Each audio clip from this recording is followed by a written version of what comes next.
The Oklahoma City Thunder played their second Summer League game in Salt Lake City, and Josh Giddey, well, he do what Josh Giddey does. He recorded a triple-double in Summer League action, and Chet Holmgren faced off with Kenny Lofton. Plus, Jalen Williams continues to score the ball at a very high clip. And how's the rest of this Thunder rookie class looking at Summer League? All of this and more coming up on today's Locked On Thunder podcast on the Locked On Podcast Network, your teams every day. You are Locked On Thunder, your daily Oklahoma City Thunder podcast. Part of the Locked On Podcast Network, your team every day.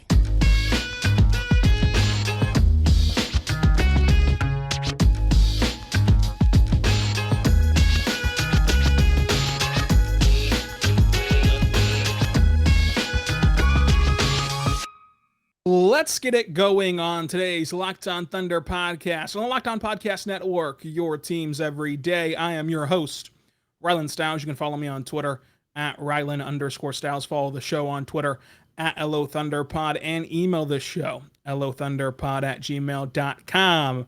On today's show, we're going to talk about Josh Giddey recording a triple-double. We're going to get into Chet Holmgren going up against Kenny Lofton in what was a very polarizing conversation and narrative and matchup. Plus, Jalen Williams scores 16. Pokashevsky looked better than game one. Lindy Waters gets his first action, but Critchie looked much improved. And is Ousmane Dieng poised for a breakout during Summer League as the Thunder go 2-0 in the Salt Lake City Summer League before Game 3 on Thursday against Philadelphia? In this game, of course, the Thunder still missed out on Trey Mann, who's in health and safety protocols. However, after the game, he was on Instagram saying that, he was messaging, comment sectioning himself to Josh Giddey, saying, "I'll see you tomorrow." So it sounds like he's back, cleared from all those health and safety protocols, so he's good to go. Also, Aaron Wiggins did not play. Abdel Gaddy did not play. Gabe Brown did not play, and Rob Baker did not play. This is just simply because it's hard to get 16 players on the floor. Trey Mann, of course, out due to health and safety protocols, but Wiggins played a lot game 1, didn't play game 2. He'll play game 3. And then Gaddy, Brown, Baker, those guys you're going to start seeing get minutes toward the end of Summer League. So, not today, not Saturday, but once you start pulling Josh Giddey, which I think that Josh Giddey won't play in Vegas, but once you start pulling Josh Giddey, you're pulling Trey. Once you start pulling these guys away from the team, even pulling Chet Holmgren and pulling Jalen Williams and those guys off the roster, then you start to supplement them with Robert Baker and Abdel Gaddy and guys like that who aren't technically on, of course, the actual Thunder roster. So that's why they're not playing right now. They're just not a priority. For Memphis, David Wright did not play. Jake Larea did not play. Kennedy Chandler did not play, which is disappointing because I love Kennedy Chandler. I had him in my top 25 on my big board, but he did play in game 1, played really well. Xavier Tillman, Zaire Williams, another guy. Tillman and Zaire Williams did not play, but those were two guys that were, especially Williams at the end of the season, that were in Memphis's NBA rotation. I would have liked to see them play against the young Thunder team, but I can't blame anyone for how they're managing playing 3 games in 3 nights. That's really tough to do. So the Thunder starters this game were Josh Giddey, Lindy Waters, Jalen Williams, Poku, and Chet. For Memphis, they started out with Tremont Waters, Sean Buchanan, Vince Williams, Romeo Wees, and Kenny Lofton Jr. The big story of this game is clearly what Josh Giddey did. Josh Giddey records a triple-double, 14 points, 10 rebounds, 10 assists, 2 steals, and a block. Only 3 turnovers as the primary playmaker and primary ball handler for the Thunder. Josh Giddey's just awesome. He's just awesome. There's no other way to put it. He had 4 triple doubles in the NBA his rookie season, last year, and he puts up a triple double here in Salt Lake City in Summer League. And I think that Josh Giddey's gotten a lot better in just a few months he's been off. I mean, you think about it, Thunder only stopped their season in April, and they're back here in July. And so even in that short time, you've seen Josh Giddey. He looks stronger. He looks more confident. He looks like he has more body control. He just looks better. He did still go 0 for 4 from 3. The jump shot will not be fixed overnight. So I don't think it's time to raise any concerns or raise any sort of, concerns or issue with a jump shot because he hasn't had much time to fix it, right? It's not going to happen overnight. It's going to take years to get to a spot where you feel comfortable with his 3-point shot. All we know right now is that Josh Giddey's working on it, and that Josh Giddey is a very hard worker, and that Josh Giddey has time. He's still very, very, very young. So the jump shot thing still does not bother me yet with Josh Giddey, because he does so much other things. And if he never becomes a shooter, he can maneuver that very easily with all that he adds to the game. 0 for 4 from 3, but he shot 46% from the floor. He was incredible as a driver. He still had that floater, but also he's gotten better and stronger at just straight up attacking the rim, straight up leaning into contact, and baiting the fouls that way by leaning into said contact, using his body in the air to shield off the defender and use the rim as an extra teammate here to help him get that ball up and get to the rack and score at the ring, as he would call it. He's been incredible. And the passing stuff, we saw all that last year, but it's still just jaw-dropping to watch his cross-court passes. He made a cross-court pass where he just, is dribbling, turns the ball with his hand, flings it across court to a wide-open three-point shooter, Lindy Waters. That was awesome. He also made one where he was driving a bit, and right before the elbow, he is off kilter a bit. He's kind of slanted. His body's kind of slanted, and he just still flings the ball all the way across court. No power, because you're leaning on one side. You can't push off of anything. You can't get that power. And that ball was still a frozen rope on a dime. It is just awesome to see Josh Giddey play this way. The body control in the air, the aggression, the absorbing of contact and dishing out contact. He's been given contact at the rim to free up space for himself to score there. And so we're seeing that progression. He only had one missed shot in the paint yesterday. He just makes everyone better. And when we say things like hard worker, and we say things like, he's going to get better, he's young, and everything else, that's not just filler. That's not just kind of praise for him, not just what we're hearing about him personally. You can see it. You can see it for yourself on the floor. Whenever you go back in August when you have no basketball, right, and you're all going to be just itching for basketball, and you're going to go back and watch these highlights. Whenever you do that, whenever you watch the full game again, whenever you have time, sit down and watch Josh Giddey in this Salt Lake City circuit. Sit back and watch how he plays with guys he played with before. Whenever he's on the floor with Lindy Waters, Aaron Wiggins, Jeremiah Robinson-Earl, he's on the floor with guys who he played with last year. He has such a better feel and anticipation factor with what they're going to do, and that makes his passing even better. That takes his passing to the next level, and you only get that with practice, working hard, with film session, working hard, picking up on your own players' tendencies. We talk about it a lot whenever you say, oh, he's picking up on the defensive tendencies. As a playmaker, as a facilitator, you also have to pick up on what your guys are going to do and know exactly what, he likes to cut here, or he likes to pop here, or he's going to wrap here. You have to know what spot on the floor your teammates are going to be on. And whenever you see him play with guys he played with last year, even just these few months of studying that and working with them, you can see his passing go to an even better level because he's more comfortable in his environment. He's more sure of himself. He's more decisive. Because again, he understands, I can trust that if I put this ball in the low block, he's going to be rolling anyway. So they're going to meet at the ball at the low block, and it's going to be an open layup. Whereas, whenever you're first playing with somebody, and this is natural, whenever you're first playing with somebody, okay, is he going to cut? I'm going to hesitate and wait to throw the ball, and then now the defense is caught up or whatever, and now it went from a wide open shot to the defense has had time to react and stuff like that. That's just kind of natural in progression of basketball, but it shows he's truly taken to heart, kind of learning the intricacies of how these guys he plays with play. You cannot say anything except for glowing reviews about Josh Giddey. And that's why he's playing. He's playing Summer League for a few reasons, right? Number one, the Thunder lack playmakers. And whenever you take him off this team, who's going to be the guy to distribute? Who's going to be the guy to help the young guys get put in a position to succeed with their playmaking? Abdul Gaddy's the best playmaker outside of Josh Giddey, right? He's an older player, and he's played with the Blue, and he's, I think top 5 with the Blue in assists, an assist total or whatever. He's really good as a playmaker. They don't have a lot of guys. So he's on the team to help the young players get comfortable and help the young players also thrive in these first few games and get their feet wet in an NBA environment.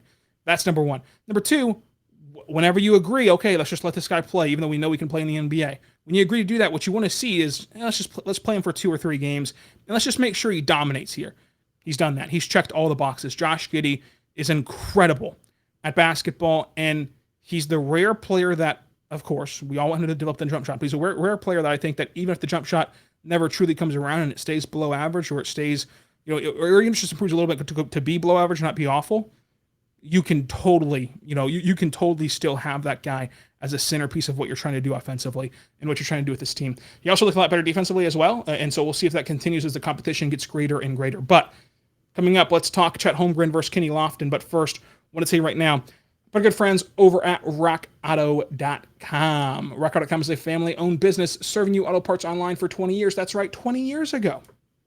You could have been going to RockAuto.com and finding all of the parts that your car would ever need. Every single part that your car would ever need. It's that simple. It's that easy. It's that fun to go to RockAuto.com. My favorite part about RockAuto.com is that I know nothing about cars. Absolutely nothing. But all I got to do is type in my make, my model, my year, and they're only going to show me car parts that are compatible with my vehicle. That way, I'm not wasting time, effort, or money on parts I cannot use or parts I do not need. So check them out today, RockAuto.com. Tell them that Lockdown sent you, and the how did you hear about us box, and they'll know what to do from there. RockAuto.com, amazing selection, reliably low prices. All the parts your car will need, RockAuto.com.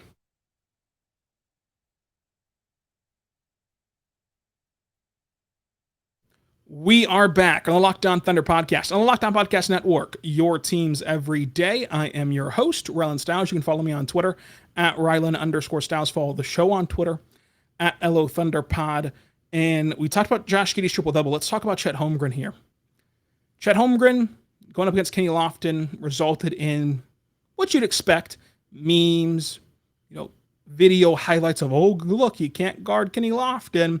And just the discourse you would expect, especially with all eyes on you, especially in Summer League, and especially in Summer League where Chet Holmgren's the only attraction. Look around to the Memphis roster. Look around to the, Philadelphia roster. Look around to the Utah roster. No guys on there who the national audience was to see. Now, we could talk about B-Ball Paul. We could talk about, all the guys that are there, right? Kenny Chandler, who didn't play in this one, but we can always say Jared Butler. Like we can find the great players, right? As diehard NBA fans, which you are if you're listening to a Thunder podcast in July, so I appreciate you. We can find players we want to watch on every team. But the national audience who don't really care about the nitty-gritty of the NBA, but do want to watch basketball right now, they only know Chet. Might know Giddey, they might know some of the other guys. They only know Chet, so they're only watching Chet. And so obviously the discourse goes from yesterday he's Dirk, today he can't play because Kenny Lofton, Deontay Burton Jr. dominated him. Look, did Chet Holmgren get bodied by Kenny Lofton? Yes. But if Kenny Lofton makes the NBA, he'd be a top 5 heaviest player in the league. And so I'll pose to you this.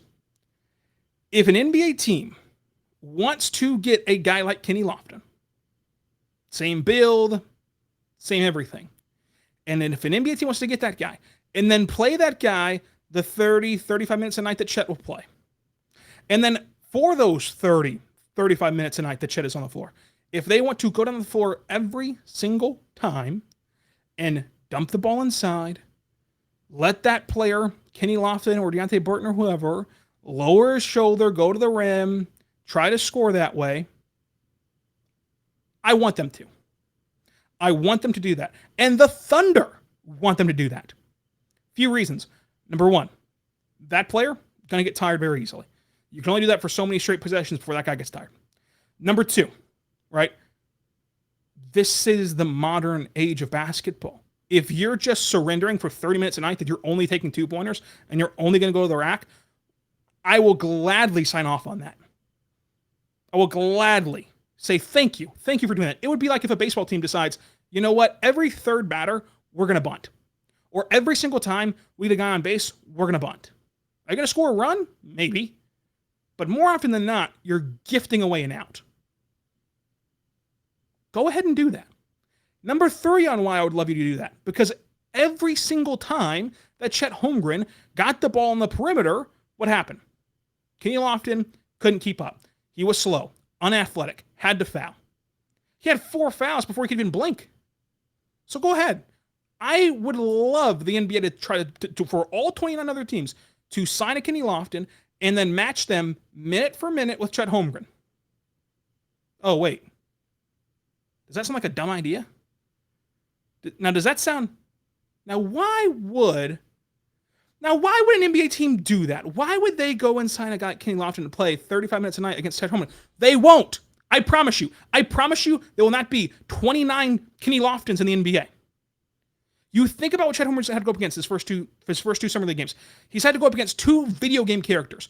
A 7'6" Taco Fall, who he blocked, by the way, and dominated, and a bowling ball in Kenny Lofton. That's the starting point of his NBA career. That's what you're judging him off of. How he played against a 7'6" Taco Fall, who he blocked, by the way, and a bowling ball. Well, congratulations if a bowling ball knocked over Chet Holmgren a few times. But again, I'll remind you, I would love if 29 teams sign a Kenny Lofton prototype and tried to match Chet Holmgren minute for minute. Number one, they're not going to because it'd be a dumb idea. Number two, that player will get tired and foul out before he could even blink. And number three, I will gladly sign up for teams taking 2s for 30 minutes a night while we try to go capture a few threes in the modern NBA basketball. I would love it. Folks, did Chet Holmgren play bad against Kenny Lofton? Yeah, he got bodied. Did Kenny Lofton have the game of his night, the game of his life, shooting from 3? Yeah, he did. Does it matter? Not a bit. Not a bit. And not because it's Summer League. Because it's Kenny Lofton. Is Joel Embiid going to dominate Chet Holmgren? Yes. Yes, he is. Show me the guy that Joel Embiid doesn't dominate. Show me the guy, Nikola Jokic, doesn't dominate. I know we forget. Show me the guy Zion Williamson doesn't dominate whenever he plays, if he's healthy. Bam. Giannis. These players who are going to turn Chet Holmgren into dust. I'm so funny. They do it to everybody. Everybody. Plus, when you're in the rhythm of an NBA season, and you're in the rhythm of an NBA playoff series, especially, you think they're going to leave Chet Holmgren on an island with Joel Embiid? Or Nikola Jokic? No team does that. If the Thunder and Nuggets play in a playoff series next year, or the year after, or whenever, I promise you, the game plan for Mark will not be, let's have Chet guard Jokic in the post with no help. No, they're going to throw a zone. They're going to throw a trap. They're going to do stuff to help out their guy. And they do that if Chet Holmgren was 300 pounds or if he was 100 pounds. Because no one person can stop Nikola Jokic. Or Nikola Jokic. Jokic, we'll see about that in Miami. But nonetheless, judging Chet on how he guarded a bowling ball, bit ridiculous. Bit ridiculous. Chet finished with 11 points, 12 rebounds, 3 assists, 2 blocks, 4 for 4 from the free throw line. So he ends with perfect shooting. 5 for 5 on game 1, 4 for 4 for game 2, 1 for 6 from 3. And did struggle shooting 3 of 11 from the floor. You're going to have bad shooting nights, and I think that he did try too much to get to that spin, one-legged, Dirk shot. I think that was way too predictable, and he tried to do that. Whenever you took that away from him, kind of a bit lost out there offensively a little bit after you took that away from him. But in general, again, the clips of Kenny Lofton burying his shoulder into Chet Holmgren don't scare me because I want teams to play that way. I want that to happen to Chet because it's a benefit to the Thunder overall. And I will say, despite a bad scoring night and despite the clips about Kenny Lofton, Chet still impacted this game. And folks, for all of the talk about Kenny Lofton, the Thunder still had more points in the paint than Memphis and still made more threes than Memphis. So while Kenny Lofton is being held up as this just total demigod of basketball, the Thunder still scored more in the paint than Kenny Lofton against Chet. And the Thunder went up against a 90-pound guy. The Thunder still made more threes than Memphis. So it wasn't like the Thunder were collapsing in the paint and leaving open three-point shooters for Memphis. They couldn't shoot. They didn't score. They weren't giving open shots. The Thunder won the game. And wins don't matter in Summer League, but still, this is what I'm talking about. Whenever I say I want teams to play this way, I want teams to do this, it doesn't result in winning basketball. And Chet Holmgren can still counteract it. We'll talk more about that coming up, but first, I want to say right now, our good friends over at Built Bar. Built Bar is a fantastic protein bar that tastes just like a candy bar. Go to BuiltBar.com, use the promo code LOCKED15, get 15% off of your next order. They have the coconut brownie chunks back. They are a personal favorite of mine. They're also a favorite of everybody's around the Locked On Podcast Network, so you need to check them out today as well. They are great. Also, I love cookies and cream. Built Bars are protein bars, but they taste like a candy bar, and they're great for pre-workout or post-workout or even as a meal replacement or a snack. Check them out today. You're going to love them. You're going to desire them. They are perfect. They are perfect in every single way. Built.com, promo code LOCK15, 15% off of your next order. Built.com, promo code LOCK15, 15% off of your next order. Very excited for that. Check them out today. BuiltBar.com.